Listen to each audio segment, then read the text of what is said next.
Культурная жизнь в Мордовии не стоит на месте. Открываются новые выставки, проводятся тематические праздники, развиваются информационные технологии в музейном пространстве. Делается все для того, чтобы искусство было максимально доступно для обычного человека. Об этом представителям республиканских СМИ рассказали на пресс-конференции, на которой побывали Ирина Просолова и Владимир Наськин. Духовно-нравственное воспитание населения, а самое главное – молодежи. Одно из основных направлений деятельности Министерства культуры и национальной политики. Искусство помогает развивать в сердцах и умах людей самые лучшие качества.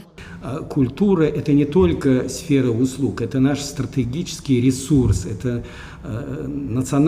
от культуры зависит во многом национальная безопасность страны. И мне сейчас буквально наверное, в тему высказывания Дмитрия Анатольевича Медведева на одном из общественных форумов, когда он одной строчкой сказал, мне кажется, это очень уместно напомнить, основная задача культуры, чтобы человек был человеком.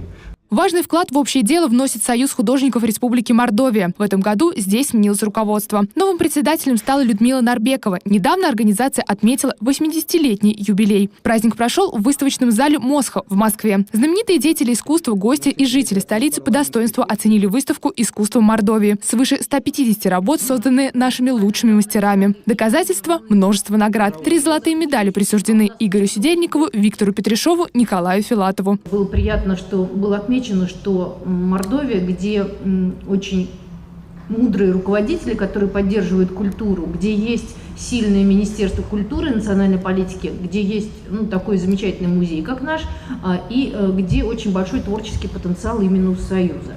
Одна из главных проблем, с которой сталкиваются все музеи – доступность фондов. Посетители могут оценить лишь 8-10% всех произведений искусства, которые представлены в постоянных экспозициях. Выездные выставки доступны не всем. Картины и скульптуры стоят дорого. Их сложно вывозить и беречь в дороге. Людмила Нарбекова нашла выход, рассказала о нем депутатам Госдумы. Проект «Мобильный музей скульптуры» реализуется музеем Эрзи уже 6 лет. Скульптуры оцифровывают, создают стереофильм с 3D-моделями произведений искусства. Зрители получают доступ к шедеврам, не выезжая из своего населенного пункта. То, что было связано с именем Эрзи, мы все оцифровали в хорошем разрешении, хорошей техникой, хорошим новым 3D-сканером.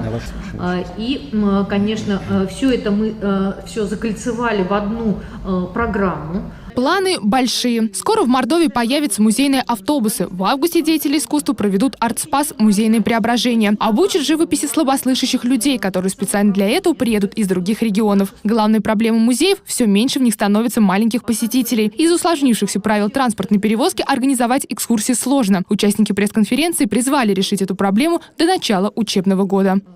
Ирина Просолова, Станислав Семин. Народные новости.